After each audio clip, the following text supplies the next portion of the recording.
بسم الله الرحمن الرحيم. الحمد لله رب العالمين، وصلى الله وسلم على سيدنا محمد وعلى آله وصحبه ومن اهتدى بهديه وصار على نهجه إلى يوم الدين. خۆشەویستان و ئازیزان مامۆستایانی بەڕێز، السلام عليكم ورحمة الله وبركاته. خۆشحاڵین کەوا بۆ جارێکی دیکەش لەوانەکانی کتابی مەتنی ئەبوو شوجاع ئەو ئەبی شوجاع بەڕەف و بە جەر کاردووچیان دروستن پێی دەگەینەوە. ئێمە لە وانەی ڕابردوو لەسەر سوزدەی سەهوو لەو بابەتە ڕاوەسابووین، واتە ئەوڕۆ کە دەست پێ ئەەکەین بە باسی سوزدەی سەهوو. بەڵام کەمە پێمان خۆشە لە هەر دەرسێک یعنی وەکو تێبینیەک بۆ ئەو بەڕێزانەی کە جگە لە جەنابتان ینی سودمەند دەبن، ئەو دەرسانە بەڕاستی بەس هێڵە گشتیەکانن. تەنها و تەنها ئەگەر بەڕێزێک ئارەزوومەندێک بێوێتن لە تێکڕای بابەتەکە حاڵی بیت و بگاتە بنج و بناوانی یەک بەیەکی ئەو بابەتانە کە ئەو زانە بەڕێزە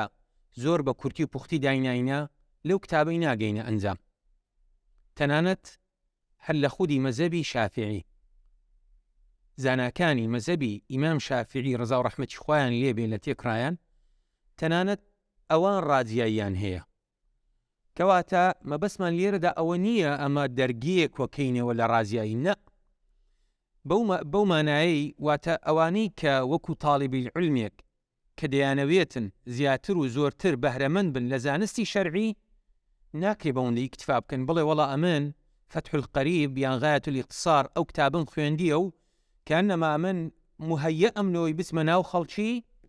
باس و بابەتێکی شەرعی بتوانم جواب دەمەوە، یعنی دوور لە ڕووتان ببمە مفتی زەمانە. نا، وانییە. یعنی ئێسامە دەگەینە بابەتێک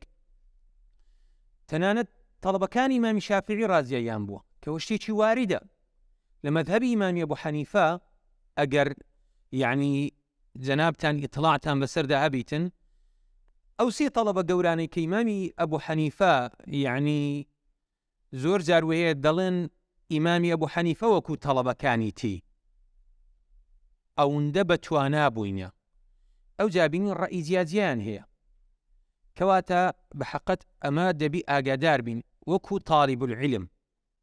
چونکە ئەمە گەر بێت و هەر بەو کتابەی بکەین ئەمە تاوانبار نین،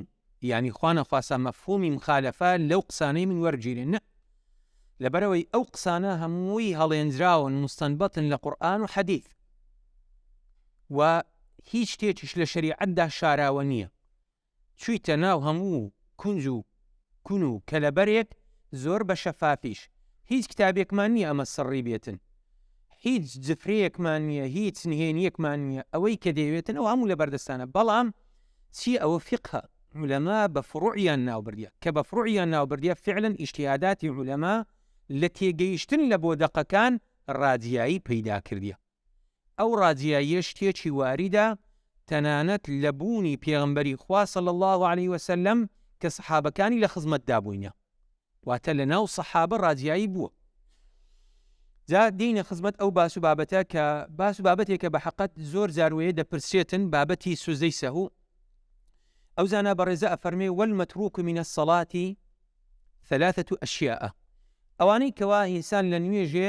جاروەهەیە ناکاتن یاخود هەڵەی تێدا ئەکاتن کەوا پێویستە بیتن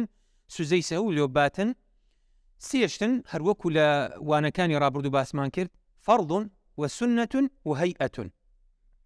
فەرض واتە مەبەست لێرەدا وشەی فەرضی بەکارهێناوە، واتە ڕوکن، کێمە باسمان کرد 18 ڕوکنمان هەنە، بەڵام گوتمان لەو عەدەدەشدا کە ڕەئی جیایە هەندێکیان دەفەرمون 13 و تمەئنینە لا ئەبن، واتە بەیەکی حسابەکەن. وسنە مەبەستی کە دەڵێ لێرە سنە واتە ئەو سنەتەی کە ناومان نا باسمان کرد بە بەعض کە قونوت و تەشەهودی یەکەمن. و هەیئەتیش هەمووی سنەتە. جا ئێستا دەچینە خزمەتی چۆن تەعامل لەگەڵ ئەو سێ بەشە بەشانەی ناو نوێژ ئەکەین. فالفەرض لا ينوب عنه سجود السهو. کاتێک کە ئینسان یەکێک لە ڕوکنەکان لە دەستەداتن و بیری دێتەوە لە ناو نوێژ، بە سوزدەی سەهوو ئەو ڕوکنە پڕ ناکرێتەوە. بل إن ذكره والزمان قريب أتى به وبنى عليه وسجد للسهو بەڵکو کاتێک وە بیری هاتەوە تەمەنەوە باسی چه کاتن لە کاتێک کە لە ناو نوێژیش دەرچوو بوو باشە کاتەکەی نزیک بوو و بیری هاتەوە قسەی نەکردبوون و زۆر ئەوەی ڕوونەدا بوو چونکە ئەو حاڵەتە ڕوویداوە چەندان حەدیث لە پێغەمبەری خوا صلی الله علیه وسلم بە ڕیوایەتی جیاواتە چەند حەدیثێک ئەجێڕدێنەوە کە پێغەمبەری خوا صلی الله علیه وسلم ئەو حاڵەتەی بەسەردا هاتیە سەحابەکان فەرموویتیان ئەی پێغەمبەری خوا صلی الله علیه وسلم ئایا نوێژ کورد بوویتەوە یاخود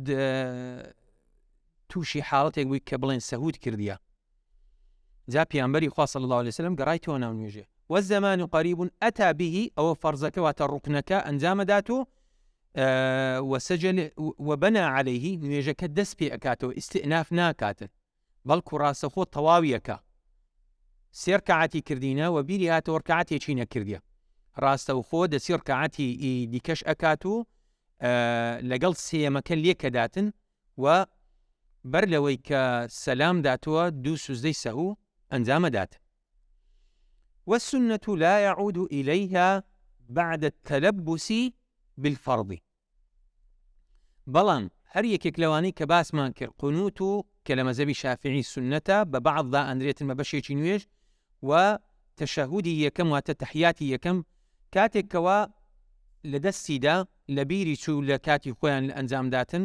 کە دەستی بە فەرضەچی کرد واتە لە باتی قونوت لە وەختی کە لە ئیعتیدالدا ئەنجامدا گەیشتە سوزدەی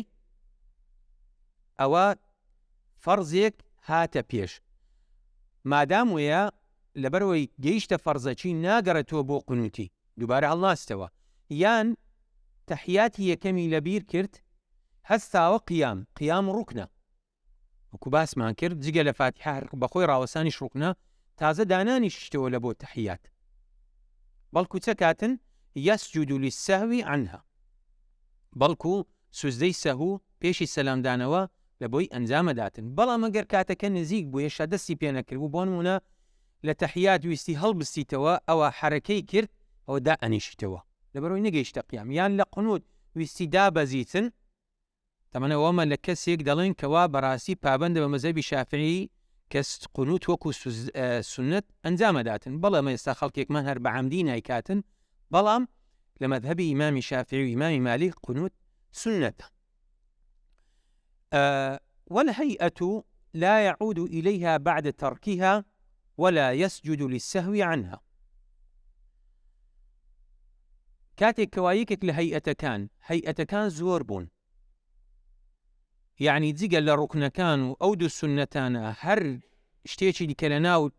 نيج دا بون من الدنق هلينانا قوتني الله أكبر كان ديقا الله أكبر التحريم قوتني سبحان ربي الأعلى سبحان ربي العظيم همو أواني كهيئة بون كلا درسي رابردو باسمان كرد أقر أنجامي ندا إترنا قرأتو السري وسزدي سهوشي لبو نابات ولا يسجد للسهو عنها أو جاء فرمي وإذا شك في عدد ما أتى به من الركعات بنى على اليقين وهو الأقل أجر هاتو قماني بيدابو لا أنجامداني ركعتكاني ناو نويش لسر أو دڵنیایی کە لە ناخیدایە لۆی دروستە بی لە ناو نوێژدا لەسەرەوی بڕیارەداتن کە یەقین چیە لێرانە وهو الأقل کەمترینیانە ئایا سێم ئەنجامدایە یان چار طبعا ئەوە حاڵەتێک کە مادام پێغەمبەری خوا صلی الله عليه وسلم خاڵی نەبوو لەو حاڵەتە لەو بابەتە کەواتە شتێکی ئاساییە ئینسان بە تایبەت ئەوانەی کەوا فێرە جەماعەتن کاتێک نوێژ بە تەنیا ئەکەن لیانە بیتە پەلەپەل حاڵەتێکی تەبیعیە زۆر زاروێت تووشی ئەوە ئەبن لەبەرەوەی وەک بڵین لە ناخیاندا دروست بووە کە ئەو نوێژی لە دوو ئیمامێکە کە بە تەنیا کات زاروێت تووشی و حاڵەتەیە بی یان کە ئینسان بە پەلە بوو ئیشێکی هەبوو لەبەرەوەی تەرکیز نامینێت زالوێ بنا على اليقين لسر يقين اشتيا وهو الأقل كمتريني ورقري وسجد للسهو سجدي سهو أبا وسجود السهو سنة طبعا سجدي سهو سنة واجب نية سنة ومحله قبل السلام برلوي كالتحيات آخر السلام داتو دو سجدي سهو أبات وكو سنة واتە ئەگەر ئەویشی لەبیر کرد ئەوە سونەتە و مادام سەلامی داوە ئیتر ناگەڕێتەوە سەری والله ئاعلم. ئەوە بە کورتی باس و خواسی لەبیرکردن و حاڵەتی سەهوو بەسەرداهاتن لە ناو نوێژدا کە حاڵەتێکی تەبیعیە. ئەوجا باسی ئەو کاتانە ئەکاتن کە نوێژ تێیاندا مەکروهە ناپەسندە، تەمەن ئەمە بڵێن دەزانین ئەحکامی خەمسا یەکێک لەوانە مەکروهە واتە ناپەسندە، ئەو حاڵەتانە کە عولەما باسییان کردیە. ئەفەرمێ وخمسة أوقات لا يصلى فيها إلا صلاة لها سبب. پێنج کات هەنە نوێژیان تێدا ئەنجام نادرێتن تەنها ئەو نوێژانە نەبیتن کە هۆکارێکی هەیە. بۆ نمونە جا ئێستا دێین باسی پێنج کاتەکانەکەین، بەڵام ئەوین کە نوێژی هۆکاری هەیە سەڵاتی جەنازەیە، نوێژی مردوو، یاخود تەحیەت المەسجدە، دەچێ مزگەوتێ پێت خۆشە یعنی دانەنیشی ئەو سونەتەی ئەنجام دەی وە کاتەکەش کاتی زەوادا یاخود کاتی پێشی مەغریبە کە ئەو کاتانە ئەوە نیان پاش جا ئەو کاتانی کە دێن ئێستا دەچینە خزمەتی ئەوە دروستە ئەوانە چونکە سەبەبی هەیە، نوێژێکی مطلق نییە تو لە خۆتەوە ئەنجام نادەی. یەکەم کات بعد صلاة الصبح لە پاش نوێژی بەیانی حتى تطلع الشمس، تا ئەو کاتی کەوا ڕۆژ هەڵدێتن خۆر هەڵدێتن، ئەوە ئینسان لەو کاتەیدا هیچ نوێژێک ئەنجام نەداتن مەگەر ئەو نوێژە نەبیتن کە سەبەبی هەیە وەکو باسمان کرد، بەڵکو ئینسان بە گوێرەی ئەو بڵێن سونەتانە بکاتن کە پێغەمبەری خوا صلی الله عليه وسلم نەهی لێکردینە. وعند طلوعها كاتي دوميان حتى تتكامل وترتفع قدر رمح. لكاتك كوا خورش هلات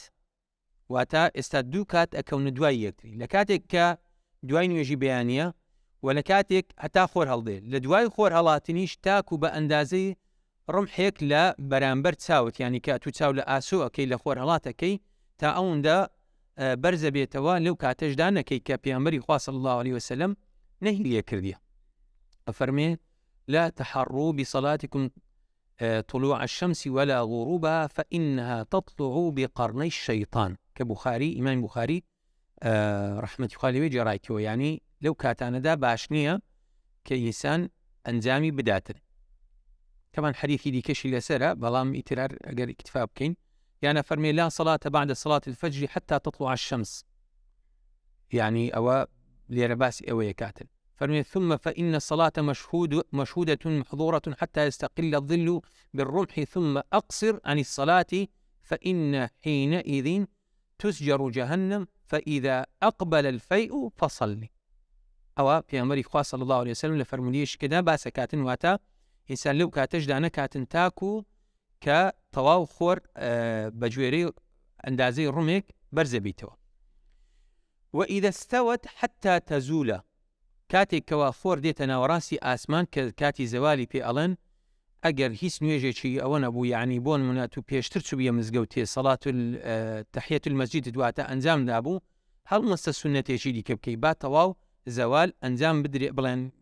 خۆر بچێتە چاوی چەپە ئەو جارەکە سونەتەکانی دیکە بکە گەرمە بەست بوویان نوێژێک کە شتێکە لۆ خۆت دەیکەی.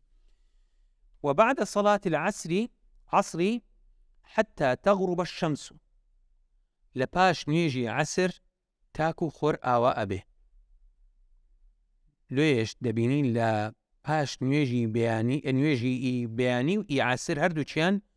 سنەت واری نەبوو لە پێغەمبەری خوا صلی الله عليه وسلم سنەتی ڕەواتب لە پاش نوێژی بەیانی نوێژی عسر بۆ ئەو دوو کاتانە مەکروهن. وعند الغروب دووبارە ئەو دوو کاتانە کەونەوە دوای یەکتری حتى يتكامل غروبها لە چرکەساتی ئاوابوونی خۆریش کە خۆر ئاوا ئەبیتن تا بە تەواوی نوێژی مەغریبە بێتن لەو کاتەشدا مەکروهە ئینسان مەگەر لەو نوێژانەی کەوا گوتمان هۆکاری هەیە دەنا نوێژ ئەنجام نەدەی لەبەرەوەی پێغەمبەری خوا صلی الله عليه وسلم نەهی لێ کردیە کە هەمووی فەرمودەی دەربارە هاتیە.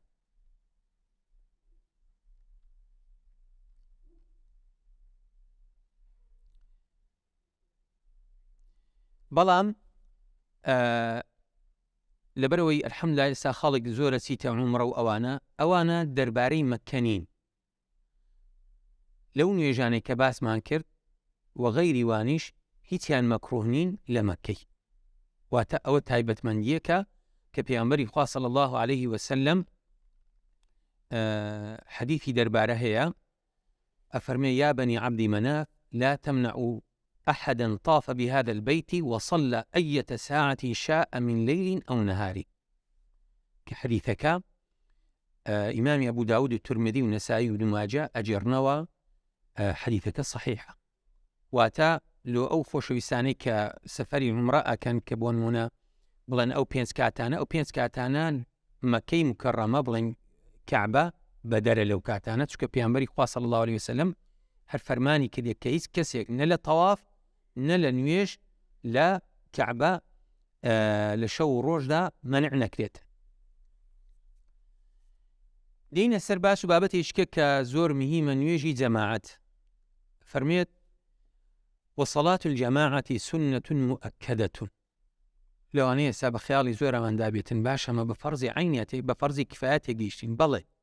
ئیمامی نەوەوی ڕەحمەتی خوای لێ فەرمێ فەرض الکفایە، لەبەرەوەی هەموو ئەو فەرمودانەی پێغەمبەری خوا صلی الله عليه وسلم چ بە هەڕەشە و چ بە فەرمانکردن کە دەربارەی نوێژی جەماعەت هاتینە، بۆیە ئیمامی نەوەوی ڕەئی وایە کە فەرضی کفایە لە ئاوەدانیەکەوە خەڵکی تێدایە دەبێ کۆمەڵێک پێڵ بستن نوێژی جەماعەتی تێدا بکە، و لە هەمان کاتدا سونەتێکی مؤکەدەشە. یعنی هەردوو ڕەئی هەنە، لێ ئینسان بە حەقەت بە فەرض الکفایەکەی تێبگا باشترە بە فەرض الکفایەکە. لەبەرەوەی ئیمامی نەوەوی 676 وفاتی کردیە، ئەو زانە بەڕێزە 448. واتە یعنی فعلا ئەو بەڵگانەی کە زیاتر ئیمامی نەوەوی وەک بڵێن پوختی کردینەوە و چوویتە خزمەتیان، بۆیە گەیشتە و ئەندازەیە کە نوێژی جەماعەت فەرض الکفایە. أفرميت وعلى المأموم أن ينوي الائتمام دون الإمام. لسر مأموم واجب كوانيتي اقتداء بينيتن كنويج لدو إمامي ككاتن بلام لسر إمامنا تنها لنويجي جمعة نبي وقزانان. أفرمو لنويجي جمعة إمامش لسري واجب بلام لنويجي كان ديكا بس کە دەڵێن لێرانە مانای ئەوە نییە نیەت نەینیتن، بۆیە زانایان لەسەرەوەی دەڵێن واجب نییە، بەڵام زانایانە فەرمونون ئەگەر نیەتیش نەینی وەک بڵێن بێبەشە بێ لە خێری ئیمامەتی، واتە مەبەست لێرەدا واجب نییە. بۆیش ئەوە کە دەبینین بە حەقەت یعنی فەزڵێکە بەو ئومەتە بەخشایە. چۆن کاتێک کە تو دەچێ مزگەوت دەبینی یەکێک نوێژی دەکاتن، ئەتو دەتەوێتن ئەتوش مەحڕوم نەبی لە ئیمامە لە ئەوە بڵێن لە جەماعەت دەستی لە شانیە دەی. ئەگەر لە سەرەتا واجب بایە بنمونە ئێوە سەرەتا نەینایە، بەڵام لە ئەثنای نوێژێ بەدڵ نیەتی جەماعەت ئیمامەتی دەینیتن ئیتر لۆی وەبەرەکەویت، کە وەس بەڕاستی فەزڵ و بەخشیەکە کە خوای پەروەردگار بەو ئومەتەی داوە. بەڵام لەسەر مەئموم هەموو کاتێک واجبە کە نیەتی ئیقتیدا بینیتن کە بە جەماعەت لە دوو ئیمامە کاتن، بەڵام ئیمام تەنها لە نوێژی جمعە لەسەری واجبە. ويجوز أن يأتم الحر بالعبد والبالغ بالمراهق. دروستە ئینسانی طبعا کۆیلایەتی الحەمدولای ئێستا نەمایە وەکو باسمان کرد بەو نەوعی کە لە کتابە فقهیەکان باسەکرێتن، دەنا گوتمان کۆیلایەتی بەردەوامە بە نەوعێکی زۆر خەراتر لە جاران. دروستە ئینسانی ئازاد لە دوو کۆیلیەک نوێژ بکاتن لە دوو عەبدێک، و ئینسانی بالغ و پێگەیشتوو لە دوو کەسێکی منداڵێکی متەمەییز کە چاکە و خراپە لێک دەرکاتن، بالغ و ئەوە نەبوو بێتن بەڵام هەرزەکارێک هێشتا بلوغی نەبوو بێتن، دروستە لە دوای وی نوێژ بکاتن. حەدیثەیە کە سەحابە ینی تەمەنێکی کچکەی هەبووە کە لە خزمەت پێغەمبەری خوا صلی الله علیه وسلم نوێژی کردی و کە چوویتەوە ناو خەڵکەکەی خۆی ئیمامەتی لە بۆوان کردیە، یافوت بە ڕیوایەتی دیکەدا هاتووە کە دەڵێت ئەمن لە هەمان زیاتر قورئانم لەبەر بوو لێ ئەمن دەبوومە ئیمامی ئەو خەڵکە. بۆیە دروستە ئینسان لە دوو منداڵێکیش، بەڵام منداڵێک کە بەڕاستی مەرجەکانی تێدا بێنەجێ. پیسی و پاشی بزانێ متەمەیز بێتە. ولا تصح قدوة رجل بامرأة دروست نییە پیاو لە دوو ئافرەت نوێژ بکاتن ولا قارئ بأمي. طبعا جاوە هەموو فەرمودەی لەسەرە یعنی کە عولەما باسییان کردیا و دروست نییە قارئ لە دوو ئومی. طبعا ئێستا لێرە نەو عیبارەتە ڕاستەخۆر واتە خوێندەوار لە دوو نەخوێندەوار نامە بەستی خوێندەوار لە دوو نەخوێندەوار نییە بەو ناوە واتە فاتحە ڕەوانێک لە دوای کەسێک کە فاتحای ڕەوان نییە. ئێمە باسمان کرد لە لەوانەی ڕابردوو لەبەرەوەی فاتحە ڕوکنێکی قەولیە لەناو نوێژێدا ئەو قورئانەی کە واجبە فاتحایە بۆیە کەسێک فاتحای ڕەوان نەبێتن کەسێکی فاتحە ڕەوان لە مەذهبی شافعی دروست نییە لە دوای بکات. جا طبعا یعنی لە مەسەلەی ئیمامەتی و ئەوانە ڕەئی زیا هەیە. لە مەذهبی ئیمامی شافعی دەڵێ دەبێ ئەفقەهیش وە پێشکەوێ. لە مەذهبی ئیمامی ئەحمەد دەفەرمێ ئەقڕا چێ زۆرتر قورئانی لەبەرە لە مەذهبی ئیمامی ئەحمەد دەفەرمێ با ئەوە پێشکەوێ. بەڵام لە مەذهبی ئیمامی شافعی ئەفەرمێت چێ زیاتر شارەزاترە لەبەرەوەی نوێژ کۆکەرەوەی یەک کۆمەڵە بابەتی فقهیە. یعنی ئێمە ئێستاوە چەندە هەر لە خزمەت کتاب الصەلات داینە بۆیە کەسێک کە دەبیتە ئیمام بەڕاستی دەبی ئاشنابی بە هەموو بابەتانە ئەو حاڵەتە ناکاوانی کە لە ناو نوێژێ دروستە بن. بۆیە ئەفقە و پێشەکەویتن لە حاڵەتێک کە بۆ نمونە کەسانی دیکەشی لێبوون و طبعا ئەسەن و ئەقڕە و ئەفقە و هەموو ئەوانە عولەما باسییان کردیە کاتێکەوە کەسێکی ئەسەن واتە بەتەمەنتر هەبێ و ئەفقەهتر بێ و ئەقڕەتر بێ ئەویان لە هەمووان ئەولاترە. یاخود دەچیە ماڵێکی خاوەن ماڵەکە ئەولایە ئەگەر ئەولاتریش نەبوو ئەو پێویستە ئیجازت بداتێ چونکە ئەوە شوێنی ئەوە لە ڕوانگەی شەرعی ئەو لۆی هەیە بیتە ئیمە لەبەرەوەی ئەوە خێر و پاداشێکی گەورەیە. طبعا ئەو بابەتانە لە کتابە دوور و بەردێژەکان متەوەڵەکان زۆر بە جوانی باسکراوەکو باسمان. وأي موضع صلى في المسجد بصلاة الإمام فيه وهو عالم بصلاته أجزأه ما لم يتقدم عليه.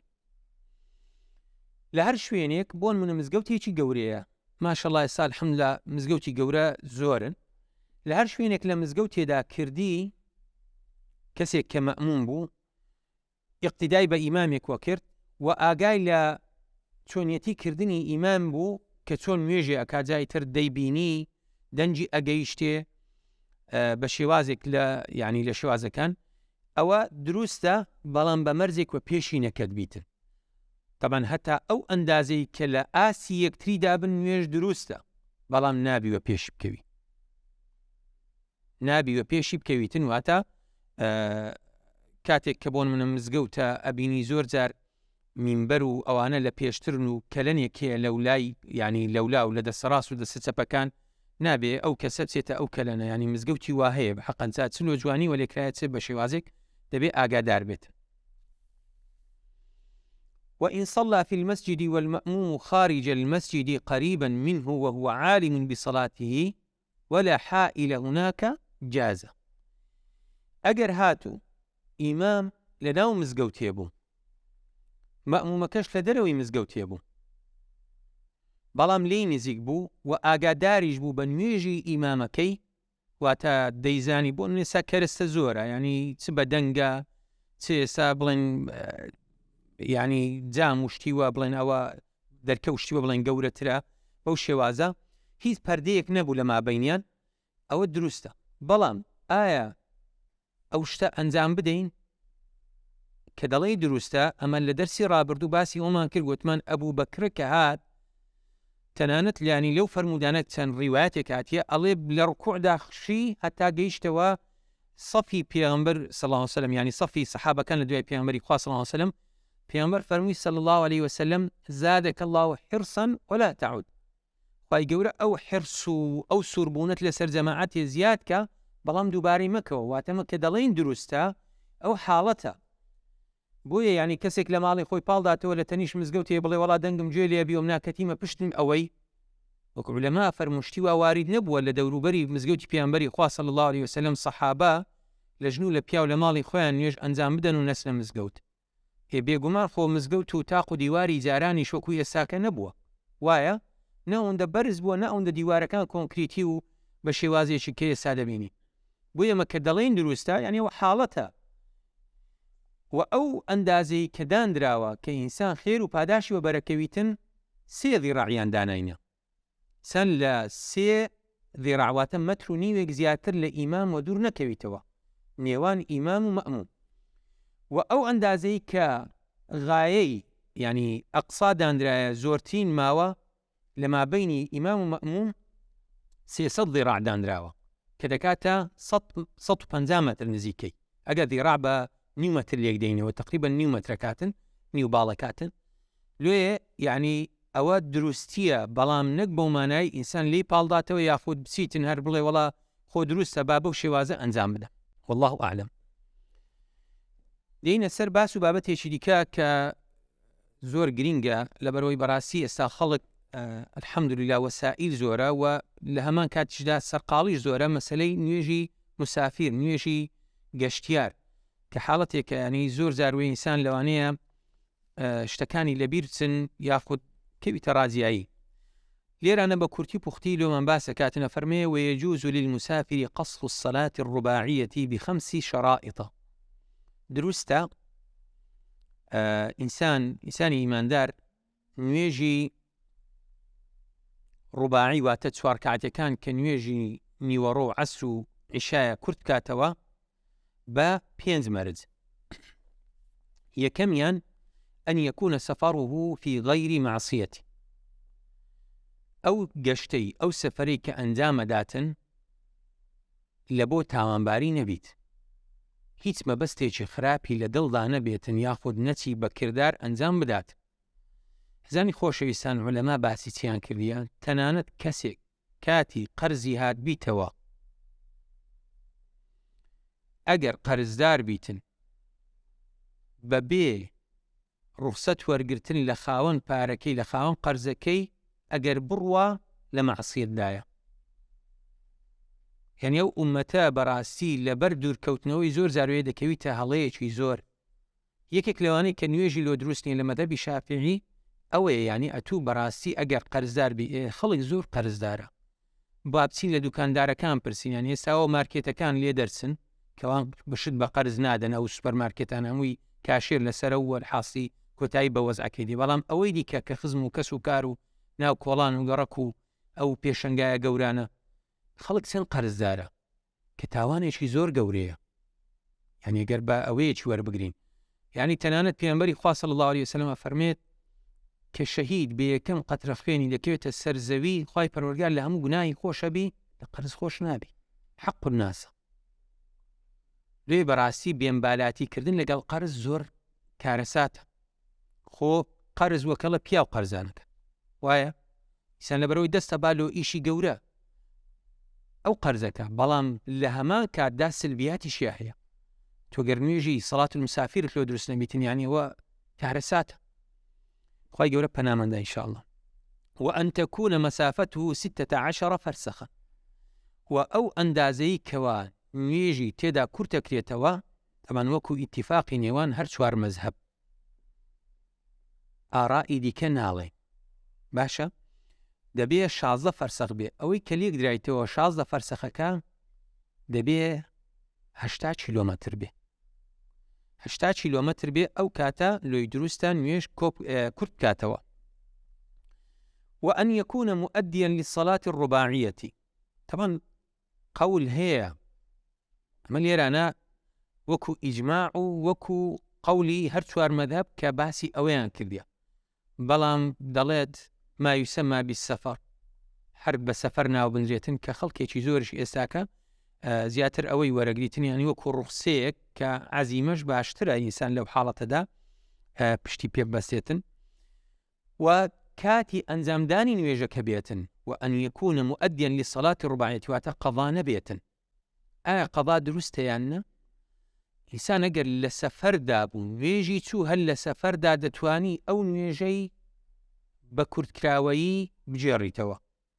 بەڵام کاتەوە ماڵی مقیم بوو نە و ئەگەر لە سەفەردا بوو نوێژێکی ماڵێ و بجێڕیتەوە لە سەفەردا بە ئەوە بڵێ وەڵام مسافرم نە أو شيان نابت، والله أعلم. وأن ينوي القصر مع الإحرام، ودبي نيتي كركرنوا بينية لقل الله أكبر ينويج دابستن. وأن لا يأتم بمقيم، اقتداء نكات بإمامي خۆجێیی لەبەرەوەی کاتێک کەوا بۆ نمونە اقتیدای کرد ناکرێ ئەو لە دوای ئەوەی کە ئەو دوو ڕکعەتی کردن و ڕاست مفارەقەی جەماعەت بکات و سەلام داتەوە. تەنانەت ئەگەر لە تەحیاتی ئاخیریش گەیشتێ کە مەجالی تێدایە و بەتەنێ دوو ڕکعەت بکە، مادام اقتیدای بە ئیمامێکی خۆجێیی کرد دەبێت 4 ڕکعەت بکە. والله أعلم. كوا لما ذهب الشافعي وأفر مزانا. ويجوز للمسافر أن يجمع بين الظهر والعصر في وقت أيهما شاء. درستا لبو إنسان مسافر بو مرزاني كرابردن بو بينز مرزانة تنانت كوش بكاتوا لحر يكيك لكاتا كان لما بين نيورانو عسر نيورو باتا قل عسر بين تقل نيورو جمع تقديم كاتن درستا وبين المغرب والعشاء ولنيوان مغرب وعشاء واتان عشاء باتا قل مغرب ياخذ مغرب باتا قل عشر في وقت أيما شاء لهر كاتيشان ذكريتن. وأو مرزاني كقوتيشمان هنديك مرز أويه كان يعني ساليرانا بلن باسي يوميا ناكات نابت لجمع التقديمي زا بلن كباسكات دبي إنسان أو كسي كمسافرة لن يجي يكم نيد بيني تنكون يجانا كو أكاتوا ونابي فصل واقع ببيتن فصل شيء عرفي كعلماء دانا يعني بون من كسي كدور كعاتي ككاتن أو ندنا يعني كمترين ماوا كبون من السلام داوا با راسه وخو مباشر قامت كاتو دور كعاتي نيجي عصر أنزام بداتن ياخذ نيجي عشاء لدواي مغرب أنزام بداتن أول جمع التقديم وتفصل واقعنا بيتن ونيجي مغرب بيش في شابكا نيجي نورو بيشي عصر بكا أول جمع التقديم واتا نيت بينيتن فصل واقعنا بيتن ونيجي يكمش بيشي بكا كدواي خست همو أو مرزانا لا أتن لبروي لكاتي نيجي نورو أو نيتي هنايا كان يجي نورو دوا أخا وهردو كاتا كاني شاتينا كواتا چيهام كا اعتيادية نيجي نورو بيشيكات نيجي عسل بيشيكات اعتيادية وفصلش أجر واقع بلام دوباره زورنا فصلش مزالي زورتر لو جمع التقديمي لا كان يجكاني دواخستن الله أعلم. ويجوز للحاضر في المطر أن يجمع بينهما في وقت الأولى منهما. دروس لبو كسيك ك هرلا بلن سفري نكرديو خوزية مقيمة لكاتي بارانا نويجكاني كوب كاتوا بلام لكاتي نويجي يكم هرچەند ساڵانی ڕابردوو هەندێک دەنگ و باس پەیدا بوو بەڵام عولەما باسییان کردیا حەدیثی صحیحیشیان هینایتەوە لە ئیبن عەباسەوە کە ئەفەرمێ پێغەمبەری خوا صلی الله عليه وسلم هیچ حاڵەتێک نەبوو کە نوێژی کۆکردیتەوە. جا بۆیە یعنی نوێژ کۆکردنەوە لە حاڵەتی باران شتێکی ئاسایە بەڵام عولەما چەند مەرجێکیان دانایە کە لە کاتی نوێژی یەکەم و سەلامدانەوەی و دەستپێکردنەوەی نوێژی دووەم باران بێ بارانێک بێتن کە ینی بێتە ماوەیە کە جل تەڕکردن بێتن بۆیە ئیعتیادیە بەڵام ئینسان بە حەقەت نەیکاتەوانە ڕوخسەن ینی تەنانەت ئێسامە باسی چەکەین قەسر السەڵات و جەمع السەڵات ینی کۆکردنەوە و کورتکردنەوەکەی. طبعا عولەما هەر چوار مەذهب کە متفقن لەسەرکردنەکەی بەڵام ڕاجیاییان هەیە ئایا واجبە ڕوخسەتە سنەتە. مذهب إمام أبو حنيفة الله واجبة لبر أوي عائشة خوالي رازي بيه أفرمي كاتك كان يويج واجب بو لسفر وكو خوي ماوة لحضر رباعية كان كبونة شوارو كوانش أو أصلا دوبوين. مذهب إمام مالك أفرمي سنة. مذهبي حنبلي وشافعي أفرمون رخصته بلان كردني أفضل ترى كردني باشترى. یعنی تەنان لەسەر خودی کردنی نوێژی ئەوە ڕئیزیا هەیە کەواتە ڕوخسەتێکە وەکو یعلای کوڕی ئومەیە وەڵڵاهو ئەعلەم ئەفەرمێ لە ئیمامی عومەری پرسی گوتی باشە خوای پەروەردگار ئەفەرمێتن کاتێک کەوا لە خەوف و ئەوە دابوون لۆتان دروستە باش ئێستا خۆمە کەتینە ئەمان ئەفەرمێ ئەو پرسیارەی تو منیش لە پێغەمبەری خوام کرد صلی الله علیه وسلم فەرمی ئەوە سەدەقەیەکە بەخشێکە خوای پەروەردگار پێی بەخشینی ئێوە شوەری بگرن با لە ئەمانیش دابن ئیتر ئەو چۆنیەتی کردنی پێغەمبەری خوا صلی الله علیه وسلم و ئەو فەرمایشتە و خودی ئاەتەکە و تەنانەت لەسەر خودی ئاەتەکەش عولەما ڕەئی زیادیان هەیە لەبەرەوەی معلومی جەنابتانە لە سوورەی نیسا وەڵالم ئاەتی 104 ئەفەرمێ وایە ئەفەرمێت یعنی عولەما لەبەرەوەی لە دوای ئەو ئاەتە باسی سەڵات الخەوفەکە کە باسی سەڵات الخەوفەکاتن هەندێک لەو قەسر و سەڵاتیان باسی چی کردیە ئەنجام نەدانی ڕوکنەکان وەکو خۆی لە حاڵەتی ئەمان تەنانە سەید قوتب ئەو ڕەئیە هینایەتەوە وەڵڵالم ئیمامی جەساسە ئەگەر هەڵەڵم کە لە مالیچەکان لە ئەحکام القورئانی هینایە یعنی ڕەئی جیا لەسەر خودی ئاەتەکە شوارید بووە بەڵام ئەمە ئیجماع حسابەکەین ژماع لەسەرەوەیە بەڵێ ئەو نوێژە دەکرێت بەڵام چۆنیەتی ئەنجامدانەکەی عولەما ئەبەو شێوازیان فەرمووە وە ڕوخسەتێکی شەو حاڵەتێکی ئاسایی تر بە واجبی وەرەگری بە سونەتی وەرەگری بە ڕوخسەتی وەرەگری ئەوانەی کە دەشفەرمون ڕوخسەتە ئەفەرمون کردنی باشترە بۆیە حاڵەتێکی ئاساییە والله ئاعلم دێنە سەر نوێژی جمعە ئەفەرمێ وشرائط وجوب الجمعة 7 أشياء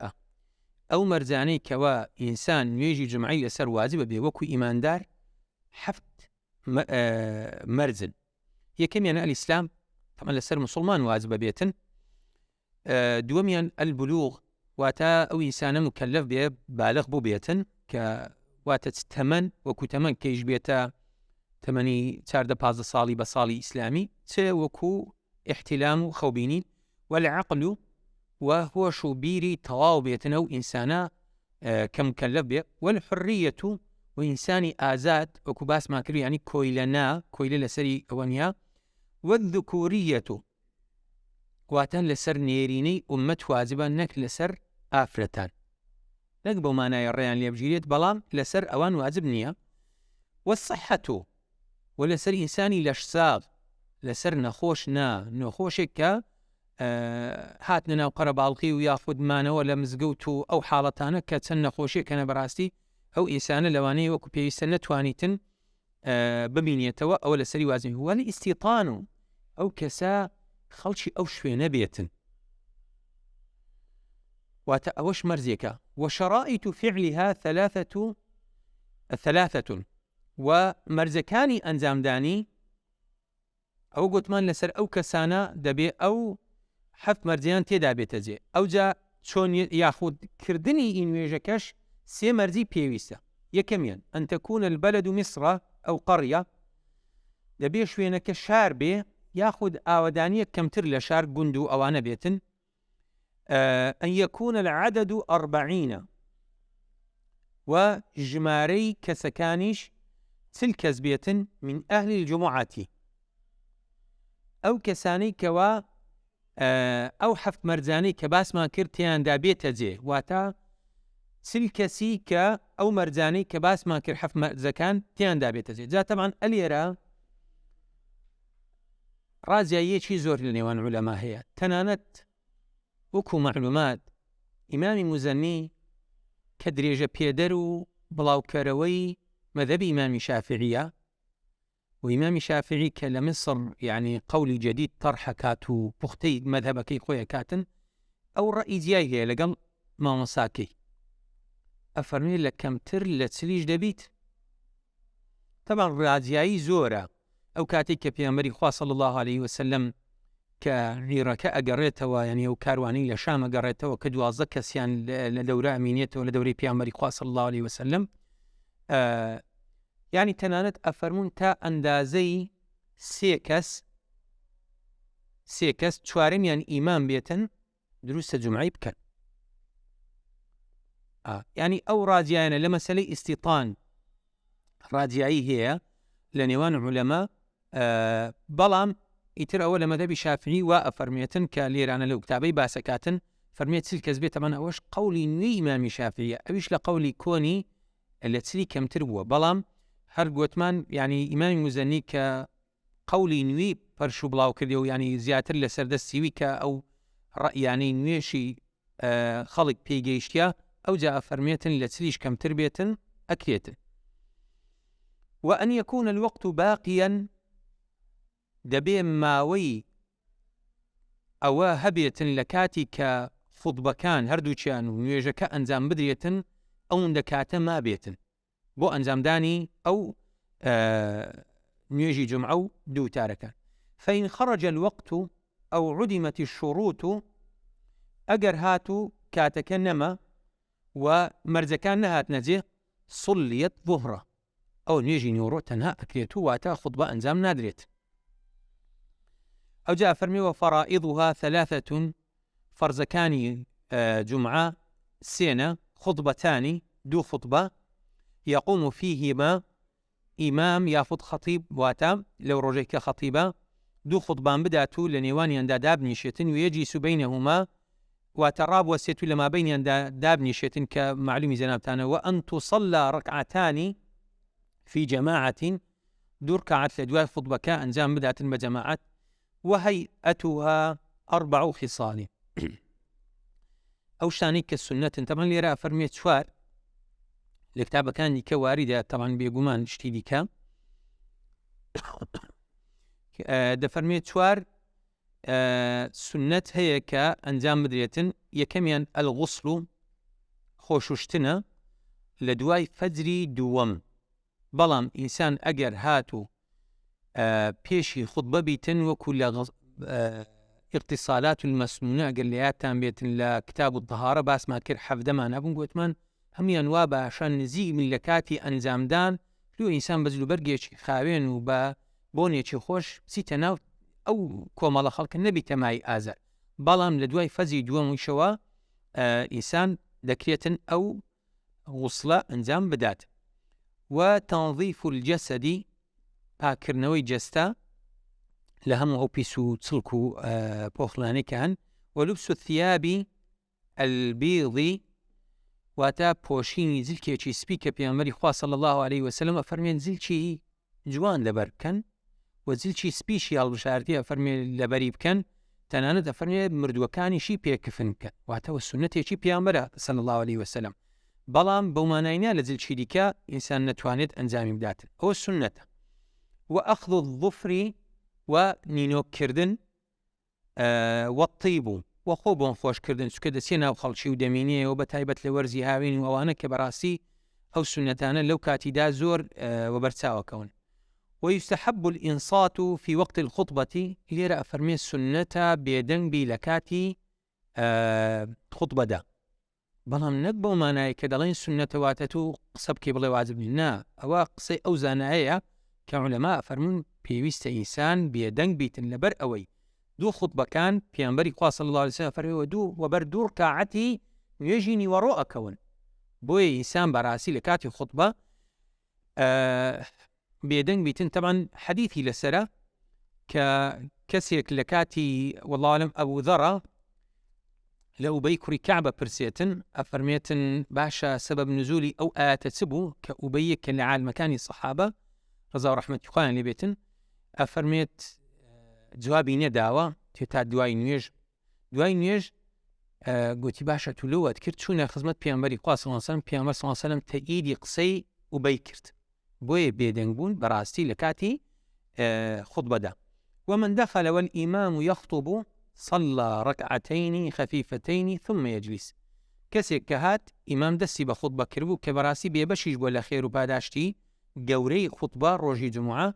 ئەوە دوو ڕکعەتە کاتن ڕاستەوخۆ دائەنیشێ دوو ڕکعەتی سووک واتە بە سووچی ئەوەکانە کاتن زۆر درێژ ناکاتەوە ئینجا دائەنیشێت وەکو باسمان کرد ئەوانە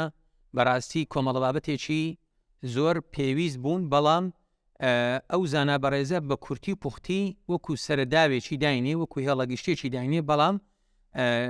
کەسێکەوە بێتن زیاتر بەهرەمەند بێ دەوێتە خزمەت کتابە گەورەکان. لەخوای گەورە پاڕێنەوە کە زۆرتر و زیاتر لەو شریعەتە جوانەمان حاڵی بکاتن لۆی زیاتر بەهرەمەند بین بە خۆمان و بە دەوروبەرمان. وصلى الله وسلم على سيدنا محمد وعلى آله وصحبه أجمعين. السلام عليكم ورحمة الله وبركاته.